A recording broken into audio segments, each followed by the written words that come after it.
갈라디아서 1장 13절부터 24절까지의 말씀을요, 저와 여러분이 한 절씩 교독하겠습니다. 내가 전에 유대교에 있을 때 한 행위에 관해 여러분이 이미 들었을 것입니다. 나는 하나님의 교회를 몹시 핍박했고 파괴하려고 했습니다. 나는 내 동족 가운데 나와 가이가 같은 또래 많은 사람들보다 유대교를 믿는 데 앞장섰으며 내 조상들의 전통에 대해서도 매우 열성적이었습니다. 그러나 어머니의 태에서부터 나를 따로 세우시고 은혜로 나를 부르신 하나님께서 하나님의 아들을 이방 사람들에게 전하게 하시려고 하나님의 아들을 내 안에 나타내 보이셨습니다. 그때 나는 사람들과 의논하지도 않았고 나보다 먼저 사도가 된 사람들을 만나려고 예루살렘으로 올라가지도 않았습니다. 나는 곧장 아라비아로 갔다가 다시 다메섹으로 되돌아갔습니다. 3년 뒤 나는 게바를 만나려고 예루살렘으로 올라가서 그와 함께 15일을 지냈습니다. 그리고 사도들 가운데 주의 형제 야고보 외에는 어느 누구도 만나지 않았습니다. 내가 하나님 앞에서 장담하건대 내가 여러분에게 쓰는 이것은 결코 거짓말이 아닙니다. 나는 시리아와 길리기아 지방으로 갔습니다. 그래서 내 얼굴이 그리스도 안에 있는 유대 교회들에게는 알려지지 않았습니다. 다만 그들은 전에 우리를 핍박하던 사람이 지금은 전에 그가 파괴하려고 하던 그 믿음을 전하고 있다 하는 소문을 듣고 나로 인해 하나님께 영광을 돌렸습니다. 아멘. 네, 오늘 당신의 열심이 위험한 이유라는 제목을 가지고 오늘 함께 말씀을 전하도록 하겠습니다. 저번 주부터 갈라디아서 말씀을 시작했는데요. 이제 한 12월 달까지 그 말씀들이 계속해서 이어질 것입니다. 계속해서 매주 여러분들에게 어떠한 믿음의 행동들을 요구하고 결단하는지를 말씀 속에서 발견하시는 저와 여러분 되시길 주님의 이름으로 축원합니다. 여러분, 무한불성 자막을 보실까요? 무한불성, 이 사자성어의 뜻이 무엇인지 아세요? 이미 자막에 나와 있죠. 땀 흘리지 않고는 어떤 일이든 이룰 수 없다라는 뜻을 가졌습니다. 영어로는 no pain, no gain 이라는 말과 비슷하다라고 볼 수가 있습니다. 이 사자성어는 세상에는 저절로 이루어지는 것이 없고 열심히 노력을 해야 어떤 일이든 이룰 수 있다는 것을 말하고 있습니다. 그만큼 열심히 살아야 한다는 것을 말하고 있는 것이죠. 세상은 우리에게 열심을 요구합니다. 최선을 요구합니다. 아니, 우리는 태어난 이상 이 땅에서 열심히 살아야만 합니다.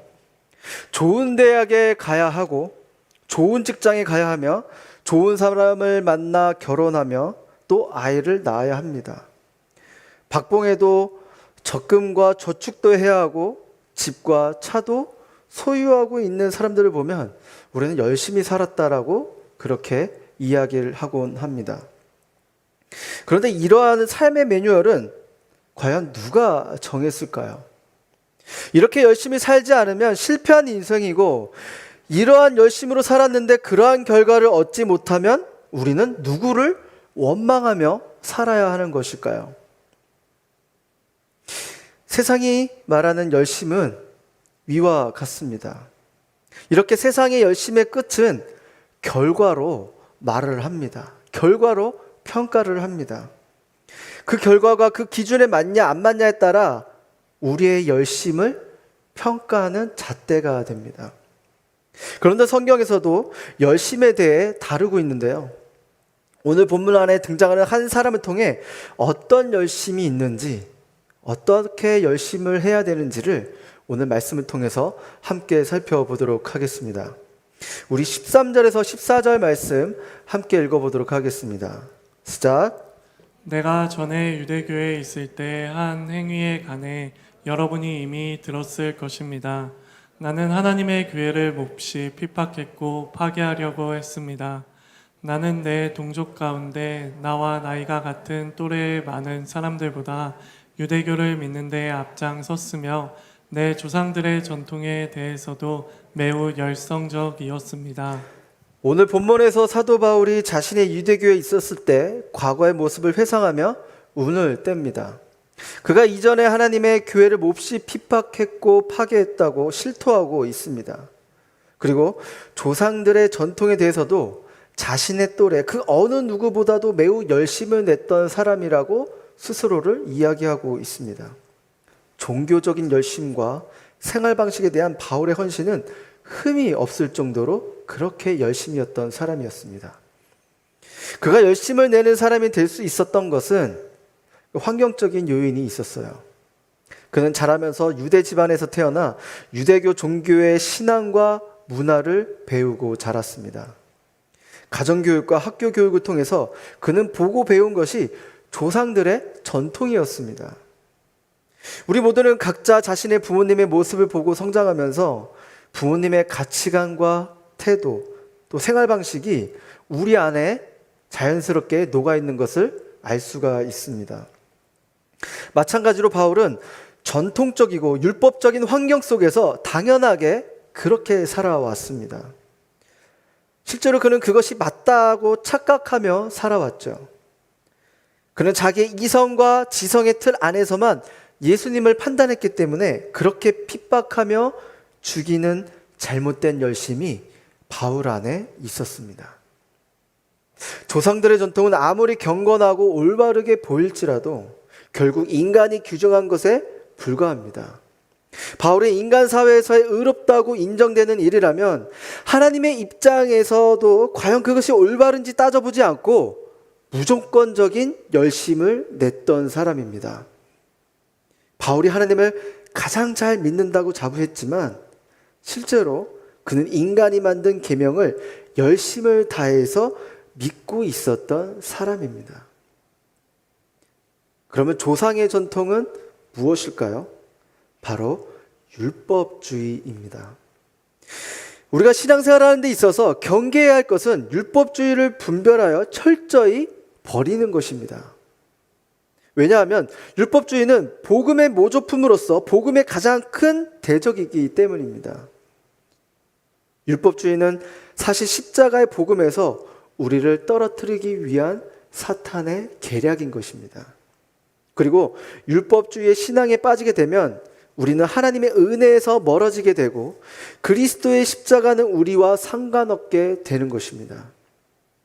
율법주의 신앙은 그만큼 무섭습니다. 마튼 로이드 존스 목사님은 부흥이란 책에 이 율법주의를 다른 말로 죽은 정통주의라고 불렀습니다. 교리, 참된 교리, 인격에 관한 참된 교리를 인격이 서야 할 자리에 세우는 무서운 위험이라고 표현했습니다. 우리 안에 하나님의 바른 지식이 있어야 하는데 잘못된 지식이 우리의 생각을 채우다 보니 잘못된 행동이 나오게 되는 것이죠. 잘못된 생각을 넣다 보니까 잘못된 행동, 아웃풋이 나오게 되는 것입니다. 우리가 신앙생활을 하고 예수님을 믿는다고 하면서도 이런 율법주의에 빠져 잘못된 열심을 우리도 낼 수가 있는 것입니다. 우리가 신앙생활을 하는 데 있어서 성경적인 올바른 지식은 아주 중요한 요소의 하나입니다. 성경은 1.1획도 틀림없는 하나님의 말씀으로서 우리의 모든 신앙과 삶과 사역을 위한 기준을 담고 있기 때문입니다. 그래서 우리는 성경을 잘 연구하고 배우고 묵상해야 하는 것입니다. 그래서 온누리교회에서 바이블 아카데미와 일대의 양육 그리고 큐티 묵상 훈련을 시키는 이유가 바로 이것 때문입니다. 그럼에도 불구하고 여러분, 성경 자체가 하나님은 아닙니다. 하나님은 이 책에 갇혀 계신 분이 아니라 살아계신 인격체이신 하나님이십니다. 여러분, 그 사실을 믿으십니까? 성경은 그 하나님을 우리에게 소개하고 있는 책입니다. 조금 더 쉽게 예를 들어보도록 하겠습니다. 요즘 코로나 때문에 집에서 쉽게 먹을 수 있는 밀키트의 상품들이 많이 이제 나왔습니다. 그래서 여러 종류의 밀키트 중 여러분들이 먹고 싶은 것들 하나 주문해요. 저는 스테이크 밀키트를 골랐다고 칩시다. 그 밀키트 안에는 여러분 무엇이 있을까요? 요리의 재료뿐만 아니라 조리 방법이 적혀 있는 설명서가 그 안에 들어 있습니다. 그 조리 설명서에는 스테이크를 맛있게 조리할 수 있도록 사진과 조리 방법을 자세히 기록해 놓았습니다. 그러나 우리는 이 조리 설명서를 스테이크라고 말하지 않습니다. 제가 아무리 그 설명서를 많이 보고 읽고 묵상하고 외웠다고 해서 그것이 스테이크를 아는 것도 아니고 먹은 것도 아닙니다. 그렇죠? 그냥 스테이크를 조리 방법을 잘 아는 것뿐이에요. 마찬가지로 성경은 살아계신 하나님을 소개하는 책입니다. 우리를 살아계신 하나님께로 인도하기 위한 길라잡이인 것이죠. 그런데 우리는 아무리 성경을 많이 읽고 아무리 외웠다고 할지라도 그것을 통해서 살아계신 인격체이신 하나님을 만나지 못하면 우리는 하나님을 만났다라고 이야기할 수가 없습니다. 사람이 성경 공부를 통해서 성경의 본체이신 우리 주 예수 그리스도를 더욱 알고 그분을 더욱 사랑하기를 힘써야 하는 것입니다. 그런데 성경을 공부하는 자체를 중요시한다거나 또는 자신이 성경을 다른 사람들보다 더 많이 읽었기 때문에 하나님을 더 잘 알고 있다고 생각하는 자체가 율법주의인 것입니다. 그것이 바로 죽은 정통주의인 것입니다. 남들보다 더 많이 성경 공부를 하고 있고 많이 읽었기 때문에 하나님의 더 큰 은혜를 받을 만한 자격이 있다고 생각하는 사람은 사도 바울처럼 잘못된 열심에 빠질 수가 있는 것입니다. 우리의 신앙생활을 한번 돌아보시길 바랍니다. 하나님을 믿는다고 하지만 하나님을 위해 살아간다고 우리는 고백하지만 살아계신 하나님을 만나지 못한 채 그저 열심히만 살아가는 사람들이 우리 주위에 많이 있습니다. 그런 분들을 지켜보고 있으면 참으로 안타깝습니다. 하나님과 인격적인 만남을 삶 속에서 경험한다면 그의 모든 헌신과 삶이 즐겁고 행복한 시간들로 채워질 것입니다. 그러나 그런 만남이 없이 율법과 전통에 대해서 잘못된 신앙관을 가지고 열심만 내는 삶을 살다 보니 그 안에 성령을 소멸하게 되는 것입니다. 정작 하나님께서 우리를 향한 말씀의 의도도 모른 채 성경에 기록되어 있는 문자 그 자체 율법과 전통에만 지척하게 되는 것입니다. 그 문자에만 빠져 성령을 소멸하는 것이 그런 사람의 신앙의 종류인 것입니다. 오늘의 교회에서도 종종 강사로 모셨던 R.T. 켄달 목사님의 저서 성령을 소멸하지 않는 삶에 이런 내용이 있습니다. 만약 우리가 성령님의 직접적인 인도하심과 그분의 음성을 성경으로 대체해버린다면 그것은 단숨에 성령을 소멸케 하는 행동이 될 것이다. 왜냐하면 우리도 무엇이 주님을 기쁘게 하는지를 경험으로 배워야 하기 때문이다. 그러기 위해서는 주님과 함께하는 시간을 갖고 그분에 대한 민감함을 키워야 한다라고 그렇게 적혀 있었습니다. 사랑하는 여러분, 여러분의 삶과 신앙생활 속에는 성령님이 함께 하십니까? 다시 한번 묻겠습니다. 여러분들의 삶과 신앙생활 속에서는 성령님이 여러분들과 함께 하고 있습니까? 하나님을 믿고 따른다고 말하는 크리스천이지만 성령님이 함께하는 삶을 살고 계십니까? 예배를 매주 드리고 교회 와서 또 여러 가지 모양으로 섬기고 직장에서 캠퍼스에서 또는 여러분들이 소속된 모든 공동체에서 살아계신 그 성령님을 경험하며 살아가고 계십니까? 사도 바울이 예수님을 만나기 전의 모습처럼 잘못된 신앙관으로 인해 하나님께서 우리를 향한 비전과 계획하심을 모른 채 우리는 살아갈 수가 있는 것입니다.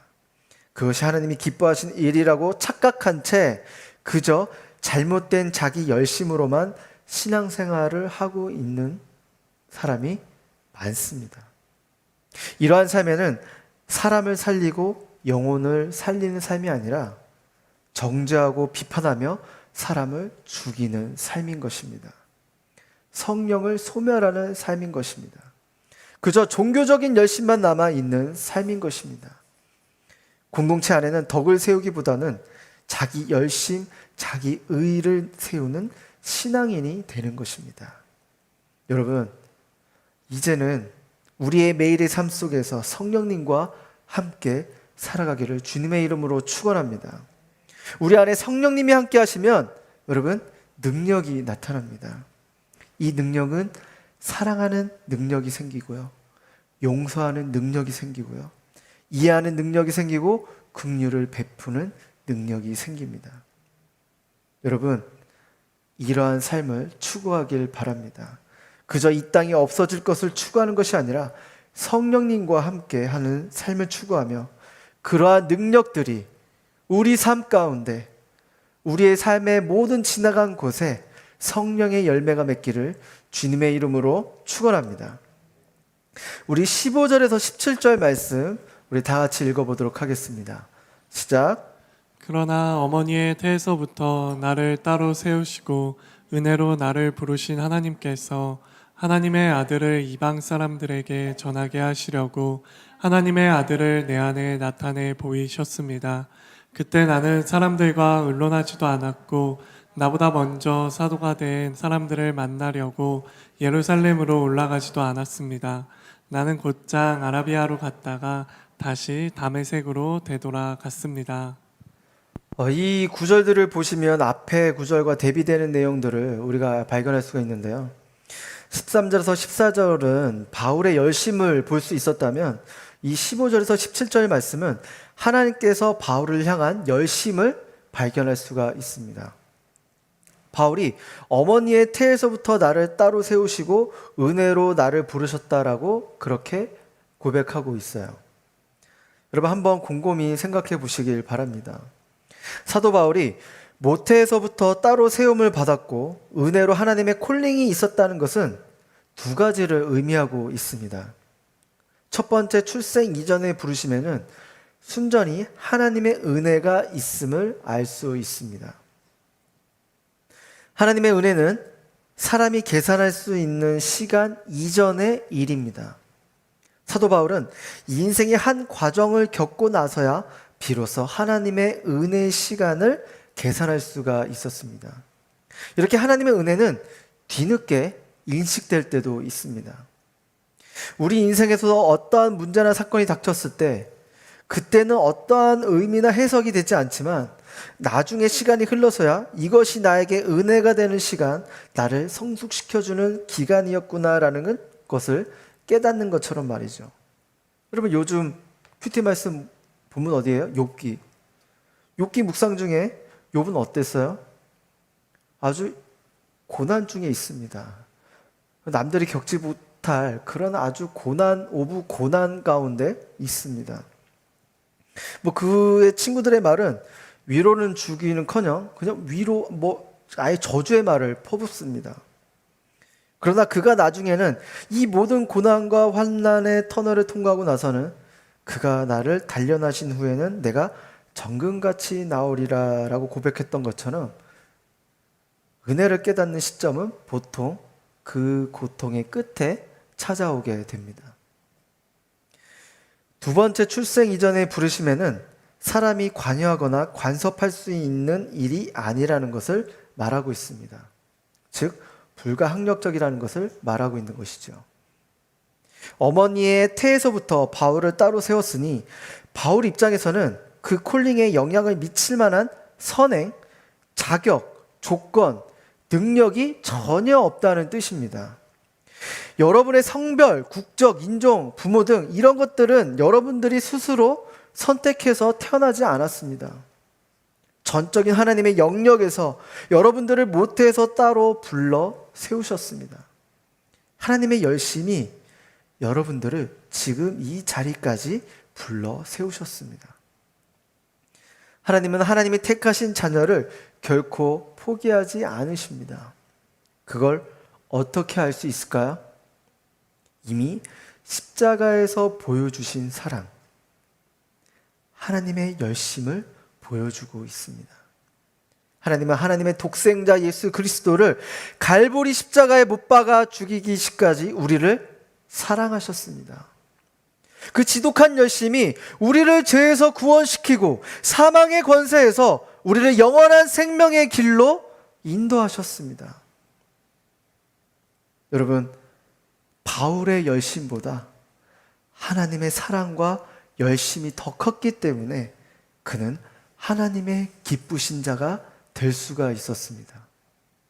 다시 말해 바울은 조상의 전통에 대해서도 매우 열심을 냈던 것과 예수 믿는 자들을 박해한 것도 그 계획을 이루는데 아무 장애가 될 수 없었습니다. 우리 개역개정으로 16절 말씀을 한번 보실까요? 16절 말씀 읽어보겠습니다. 시작. 그의 아들을 이방에 전하기 위하여 그를 내 속에 나타내시기를 기뻐하셨을 때에 내가 곧 혈육과 의논하지 아니하고. 여기에 보시면 하나님은 바울을 통해 그의 아들을 바울 속에 나타내기를 기뻐하셨습니다라고 기록되어져 있어요. 바울의 결심과 헌신을 기뻐 받으셔서 그를 이방인의 사도로 세워주셨다고 바울은 스스로 고백하고 있습니다. 여러분, 내가 최선을 다하면 된다라는 것과 내가 최선을 다해도 되는 것은 아니다라는 것을 아는 차원은 너무나 다릅니다. 내가 최선을 다하면 된다라는 생각을 가진 신앙인은 자기가 열심을 내면 구원을 얻을 수 있다라고 생각하는 사람입니다. 그러나 내가 최선을 다해도 되는 것이 아니다라는 생각을 가진 신앙인은 구원은 전적으로 하나님의 은혜라는 것을 아는 신앙인 것입니다.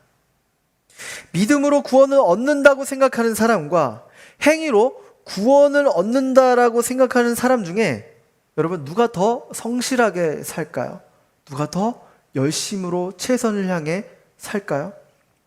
행위로 구원을 얻는다라고 생각하는 사람이 훨씬 성실하게 살 수밖에 없습니다. 왜냐하면 자기 노력, 자기 열심으로 그것에 도달할 수 있기 때문이죠. 여러분, 이 두 가지의 생각을 가지고 이 적용법을 가지고 성경 인물에 한번 적용해 보도록 하겠습니다. 만일 우리가 내가 최선을 다해서 된 것은 내가 열심히 해서이다라고 생각한다면 베드로가 예수님을 3번 부인하기 이전의 상태인 것입니다. 그러나 내가 최선을 다해도 되지 않는다라는 것을 아는 것은 예수님을 3번 부인한 후 난 다음에 베드로인 것입니다. 그는 예수님의 제자들 중에도 누구보다도 열성적이고 열심이었던 사람이었습니다. 베드로는 예수님의 최후 성만찬 후에 주를 위해서라면 제 목숨도 바치지 않겠습니다라고 말할 정도로 그는 열심이었어요.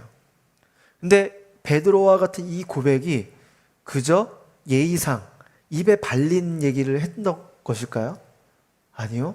그 말은 베드로는 정말 진심이었습니다.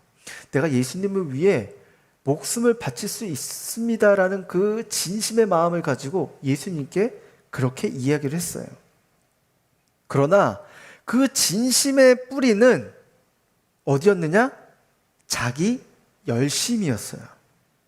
자기 열심으로 기반한 고백이었습니다. 실제로 베드로는 그런 각오가 있었던 사람이었어요. 그런데도 그는 끝내 예수님을 부인했습니다. 베드로는 자기가 가진 의욕과 결심만으로는 예수님을 따를 수 없다는 것을 예수님을 부인하고 나서야 깨닫게 되었습니다. 철저히 그는 그 인생 가운데 실패를 경험하게 됐습니다. 그러나 베드로를 향한 하나님의 열심은 베드로의 열심보다 훨씬 더 컸습니다. 그의 열심 상태를 가만히 두고 보지 않으셨어요. 그래서 베드로의 인생 가운데 실패를 주셔서 그의 생각을 완전히 변화시켜 주었습니다. 그리고 그가 깨닫게 된 것은 자기가 최선을 다한다고 해서 일의 운명이 결정되지는 않지만 최선을 통해 하나님이 일하시는구나라는 것을 깨닫게 되었습니다. 오히려 베드로가 그렇게 무너지고 실패함을 통해서 베드로가 베드로다워졌던 사건이 되었습니다. 사랑하는 여러분, 우리에게도 바울과 베드로와 같은 이런 깊은 깨달음이 우리 안에 있어야 되는 것입니다. 우리 자신에게도 질문해 보시길 바랍니다. 우리도 역시 하나님의 자녀이고 하나님을 사랑한다고 신앙생활을 열심히 하지만 나의 행위로부터 출발한 열심인지 하나님의 은혜로부터 출발하는 그 열심인지 우리의 신앙의 뿌리가 무엇인지를 한번 점검하시길 바랍니다. 그리고 실패와 고난, 그 폭풍 한가운데 서 있다면 하나님은 우리의 실패를 통해서 우리가 철저히 하나님 앞에서 낮아지기를 원하십니다. 온전히 죽기를 원하십니다. 그럴 때 하나님은 우리를 통하여 하나님의 일을 하십니다. 그래야 그것이 우리가 한 일이 아니고 하나님의 하신 일이라는 것을 정확하게 깨닫게 되는 것입니다. 이 모든 것은 하나님이 하셨구나. 그죠? 하나님의 은혜로 됐다라는 고백이 실제로 그의 입술 가운데 열매 맺게 하기 위함입니다. 사랑하는 여러분, 이제는 하나님의 열심에 항복하길 바랍니다. 현재 우리가 겪고 있는 실패와 고난과 역경을 통해 나의 나된 것은 다 하나님의 은혜라는 것을 깨닫게 하실 줄 믿습니다. 우리 21절에서 24절 말씀 함께 읽어보도록 하겠습니다. 시작. 나는 시리아와 길리기아 지방으로 갔습니다. 그래서 내 얼굴이 그리스도 안에 있는 유대 교회들에게는 알려지지 않았습니다. 다만 그들은 전에 우리를 핍박하던 사람이 지금은 전에 그가 파괴하려고 하던 그 믿음을 전하고 있다 하는 소문을 듣고 나로 인해 하나님께 영광을 돌렸습니다. 21절에 예루살렘을 방문했던 사도 바울은 그곳을 급히 떠나 시리아와 길리기아 지방으로 갔다라고 기록되어 있습니다. 사실 그가 이렇게 예루살렘을 떠나 시리아와 길리기아 지방으로 이동하게 된 것은 그의 뜻과는 상관없이 하나님의 열심이 있었습니다. 그 이유는 복음을 전하는 바울을 헬라파 유대인들이 죽이려고 했기 때문에 예루살렘 형제들을 통해 그를 보호하셨습니다. 하나님은 바울을 통해 복음이 예루살렘뿐만 아니라 이방인들에게도 전하려는 하나님의 계획과 섭리가 들어 있었던 것입니다. 하나님은 바울을 통하여 예루살렘뿐만 아니라 시리아와 길리기아 또 다른 지역이 있을 때에도 복음 전파를 통해 그가 지나간 모든 지역에는 교회를 세우는 하나님의 열심을 보이셨습니다. 결국 1세기가 끝나기 전 로마의 전 지역에 주님의 복음이 전파되었습니다. 저는 바울이 지나간 곳에 교회가 세워지는 모습을 보면서 하나님의 마음을 느낄 수가 있었어요. 하나님이 우리를 향한 사랑이 너무나 크기 때문에 급하셨구나. 비록 한 사람이 고통스러웠지만 빨리 복음이 많은 사람들에게 전파되어 다시 하나님의 자녀로 돌아오기를 원하셨구나. 그래서 하나님은 우리를 향한 열심을 지금도 내고 계시는구나라는 것을 성경을 읽으면서 깨닫게 되었습니다. 여러분들이 누군가를 사랑하게 된다면 그를 향한 열심이 여러분들 안에서 생기게 됩니다. 다들 여러분 연애 초반 어떠셨어요?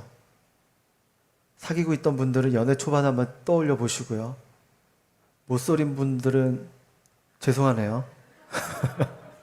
한번 드라마나 영화에서 그렇게 누군가를 짝사랑한 사람들을 한번 생각을 해보세요. 우리의 관심과 시선, 모든 신경이 상대방으로 향합니다.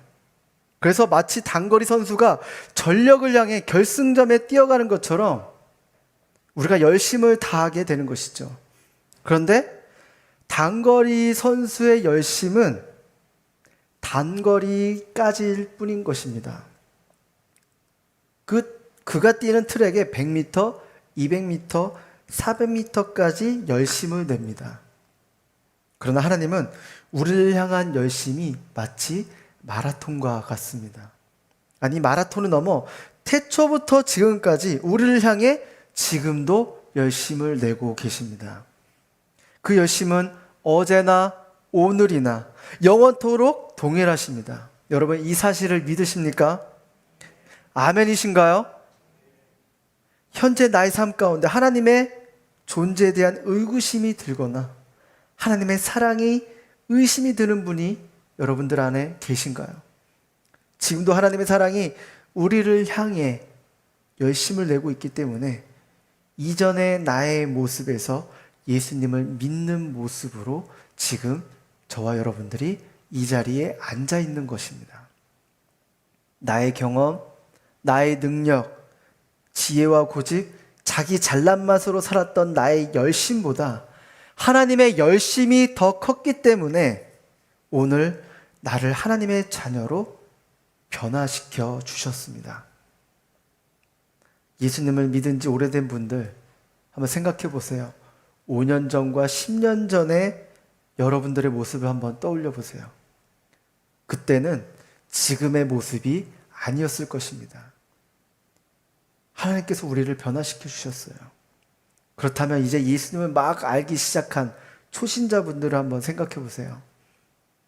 예수님을 믿기 전과 후에 자신의 모습을요, 여러분의 모습이 변화되어 있을 것이고 여러분들의 생각과 사고의 변화가 있었을 것입니다. 이렇게 하나님은 우리를 향한 열심이 영원토록 있기 때문에 우리는 주 안에서 변화될 수 있습니다. 그런데 이 변화는, 이렇게 된 변화는 주변 사람들이 알 정도로, 인식하게 될 정도로 알게 돼요. 우리 23절에서 24절 말씀 한번 읽어볼까요? 23절에서 24절 말씀 시작. 다만 그들은 전에 우리를 핍박하던 사람이 지금은 전에 그가 파괴하려고 하던 그 믿음을 전하고 있다 하는 소문을 듣고 나로 인해 하나님께 영광을 돌렸습니다. 네, 여러분 방금 읽은 구절에 전에와 지금 이 두 단어의 하이라이트 친 거 보셨어요? 사람들이 알고 있는 바울에 대한 시각적인 표현법이 달라졌습니다. 예수님을 믿는 그 사람들을 향해 사람들이 시각이 달라졌어요. 표현이 달라졌어요. 뭐라고 되어 있나요? 전에 우리를 핍박하던 사람이 지금은 이라고 말하고 있습니다. 이것은 절대 변하지 않을 것만 같았던 사람이 변화되어 현재의 바울의 모습을 표현하고 있는 것이죠. 이것은 하나님의 전적인 은혜입니다. 바울은 더 이상 과거의 사람이 아니라 현재의 사람, 그를 위하여 인간의 과거는 떠나갔고 하나님의 현재가 임한 것입니다. 여러분, 계속해서 마지막 구절 24절을 보시면 나로 인해 하나님께 영광을 돌렸습니다라고 기록되어져 있어요. 이 단어의 원어를 보게 되면 애독사존입니다. 이 애독사존은 독사조의 미완료형입니다. 이것은 바울이 계속해서 복음을 전했을 것이고 핍박자인 바울이 복음 전파자로 변화된 것을 아는 유대의 교회들은 하나님께 영광을 돌렸다라는 것을 말하고 있습니다. 저 바울을 봐라. 과거의 핍박자가 하나님의 은혜로 변화되었다라고 유대교인들이 그렇게 말하고 있는 것이죠. 사랑하는 여러분, 하나님은 우리를 가만두지 않으시고 변화시키십니다. 바울을 변화시켰던 것처럼 하나님께 영광을 돌리는 자로 우리를 변화시키십니다. 예수님을 만나고 있지만 여전히 죄를 짓고 있는 모습과 과거 쓴뿌리들로 인해 지금도 상처를 주고 있는 나의 모습, 쉽게 좌절하고 쉽게 낙심하는 우리의 모습 때문에 스스로 실망하고 있는 우리에게 찾아오셔서 하나님의 열심으로 우리를 변화시켜 주십니다. 여러분, 저의 이런 현재 지금의 모습은 제가 10대 때 전혀 상상할 수 없는 모습이었습니다. 저는 매우 활동적이었고 운동을 좋아했습니다. 책상에 앉아 있는 것보다 나가서 친구들과 운동하고 또 노는 것이 훨씬 더 좋았습니다.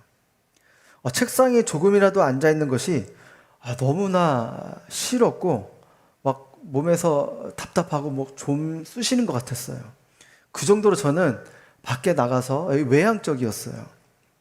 그래서 고등학교 때 친구들이 이제 서로 그런 질문들을 하잖아요. 너 나중에 커서 뭐 할 거냐? 무슨 직업을 가질 거냐? 라고 묻는다면 저는 나는 성격상 책상에 앉아 있는 사무직을 하는 것보다 차라리 나가서 차 끌고 운전해서 뭐 야채나 과일을 팔 거야. 가가오 방문해서 나는 뭐 보험사가 될 거야. 나는 그게 더 맞아. 앉아 있는 게 난 너무 힘들어. 라고 그렇게 이야기할 정도로 저는 사무직, 앉아 있는 게 너무 싫었어요. 그런데 어떻게 됐나요? 저는 전자와 같이 됐어요.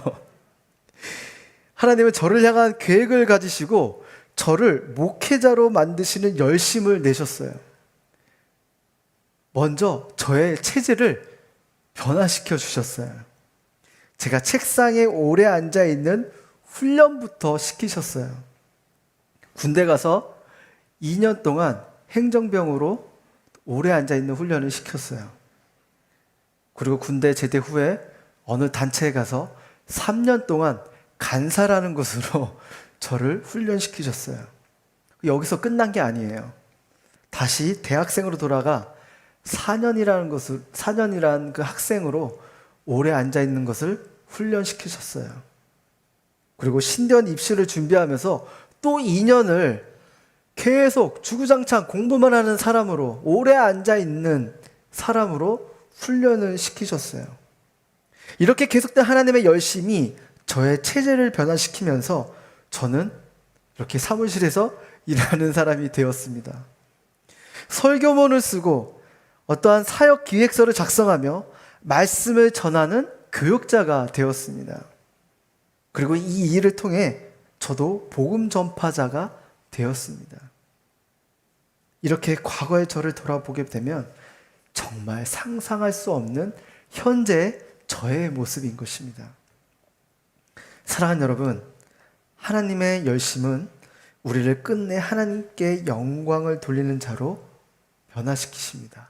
그 자리로 이끄십니다. 그게 안 된다면 우리를 그의 체질로 변화시키십니다. 현재 자신의 모습에 실망하고 낮은 자존감과 변화될 것 같지 않은 자신의 모습에 걱정하고 계신 분들이 있다면 그저 하나님께 붙들린 사람이 되시기를 주님의 이름으로 축원합니다. 우리가 그렇게 하나님께 붙들려 있을 때 그 사랑의 열심이 우리를 변화시켜 주실 줄 믿습니다. 제가 좋아하는 박영선 목사님의 하나님의 열심이란 저서에는 이런 글이 있습니다. 사랑이란 능력이고 수준입니다. 하나님은 당신이 사랑하는 자들을 당신과 서로 주고받는 수준에 이르게 하고야 말겠다라는 의지와 이 의지대로 일을 이루시는 열심을 가지고 계십니다라고 기록되어져 있어요. 하나님은 여러분과 서로 친밀하고 사랑의 교제를 원하십니다. 하나님은 우리와 개인적이고 실제적이고 지속적인 사랑의 관계를 맺는 수준으로 만드시기 위해 하나님의 열심으로 우리를 지금도 이끌고 계십니다. 우리의 있는 모습 그대로를 사랑하셔서 우리를 하나님의 자녀로 세워주셨습니다. 사랑하는 여러분, 종교적인 열심만 남아있는 생활을 버리고 성령님과 함께 동행하는 삶을 사시기를 바랍니다. 나로 출발하려는 열심을 버리고 자신을 비워 하나님의 열심에 항복하기를 바랍니다. 실망스럽고 불안한 자신의 모습을 묵상하는 것이 아니라 하나님의 사랑을 묵상하시기를 바랍니다. 하나님의 열심이 성경에 나오는 믿음의 조상처럼 위대한 반열에 우리를 이끄시기를, 하나님은 그러한 계획을 가지고 있다는 것을 믿는 저와 여러분 되시길 주님의 이름으로 축원합니다. 우리의 시간 같이 또 찬양하며 나아가기를 원합니다. 여러분, 하나님의 사랑은, 하나님의 열심은 우리를 변화시키십니다. 계속해서 그 사랑이 우리를 이끌고 계시고 변화시켜 주시고 우리를 꺾으십니다. 여러분, 그 하나님의 사랑에, 그 하나님의 열심에 항복하시기를 바랍니다. 그래서 우리가 이 찬양을 하면서 함께 하나님의 사랑을 고백하도록 하겠습니다.